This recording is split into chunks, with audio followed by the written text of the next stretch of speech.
உலகத்துல இருக்க எல்லா விஷயத்தையும் பத்தி தெரிஞ்சுக்கணும்னு அவசியம் இல்லை. பட் நான் சொல்ல போற இந்த விஷயம் கண்டிப்பா நீங்க தெரிஞ்சுக்கணும். சிசிடிவில நிறைய அனலிட்டிக் சொல்யூஷன்ஸ் இருக்கு.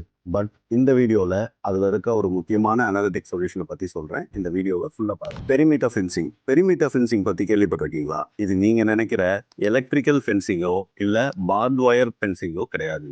இது சிசிடிவி கேமரா வச்சு விர்ச்சுவலா கிரியேட் பண்ற ஒரு ஃபென்சிங். பெரிமீட்டர் ஃபென்சிங் எப்படி ஒர்க் ஆகுன்றது நான் சொல்றேன். ஃபார் எக்ஸாம்பிள், இதுதான் உங்க ஃபேக்டரின்னு நினைச்சுக்கோங்க. உங்க ஃபேக்டரியை சுத்தி ஒரு பவுண்டரி வால் இருக்கும். இந்த பவுண்டரி வாலை சுத்தி இருக்க கேமராஸ்ல உங்க பவுண்டரி வாலை மார்க் பண்ணி ஒரு விர்ச்சுவல் லைன் டிரா பண்ணும். இந்த விர்ச்சுவல் லைன் தான் உங்களோட ஃபென்சிங். இப்போ இந்த ஃபென்சிங்கை யாரு ட்ரெஸ்பாஸ் பண்ணாலும் உங்களுக்கு இன்ஸ்டன்டா நோட்டிபிகேஷன் வரும். இப்போ இந்த பெரிமீட்டர் ஃபென்சிங்ன்ற மெத்தடை வேற எந்த அப்ளிகேஷன்ஸுக்கெல்லாம் யூஸ் பண்ணலான்றத நான் இப்போ உங்களுக்கு சொல்றேன். எல்லா ப்ரிமைசஸ்லயும் செக்யூர்டு ஸ்பேஸ்னு ஒன்று இருக்கும். ஃபார் எக்ஸாம்பிள் எதை எடுத்துக்கலாம்னா, உங்க ஃபேக்டரியில இருக்க ஒரு டிரான்ஸ்ஃபார்மர் யார்டு இருக்கு. யூஸ்வலா டிரான்ஸ்ஃபார்மர் யார்டை சுத்தி ஒரு ஃபென்சிங் பண்ணிருக்கு. But still there will be a door. If someone trespassing that door, இல்ல ஃபென்சிங் வழியா உள்ள வராங்க அப்படின்னா இந்த டிரான்ஸ்ஃபார்மர் யார்டையும் உங்களால இந்த பெரிமீட்டர் ஃபங்க்ஷனை வச்சுட்டு செக்யூர் பண்ண முடியும். இதே மாதிரி உங்க ஃபேக்டரியில இருக்க ஒரு மெயின் டோரை உங்களால செக்யூர் பண்ண முடியும். இல்ல உங்க கார் பார்க்கிங் லாட்ல இருக்க உங்களோட காரோட பவுண்டரியை உங்களால செக்யூர் பண்ணிக்க முடியும். இல்ல உங்க ஃபேக்டரிக்குள்ள ரிஸ்க் ஃபேக்டர்ஸ் அதிகமா இருக்கிற ஏரியாஸை உங்களால செக்யூர் பண்ண முடியும். இந்த மாதிரி மல்டிபிள் அப்ளிகேஷன்ஸ்ல இந்த ஃபங்க்ஷன்ஸை யூஸ் பண்ண முடியும்.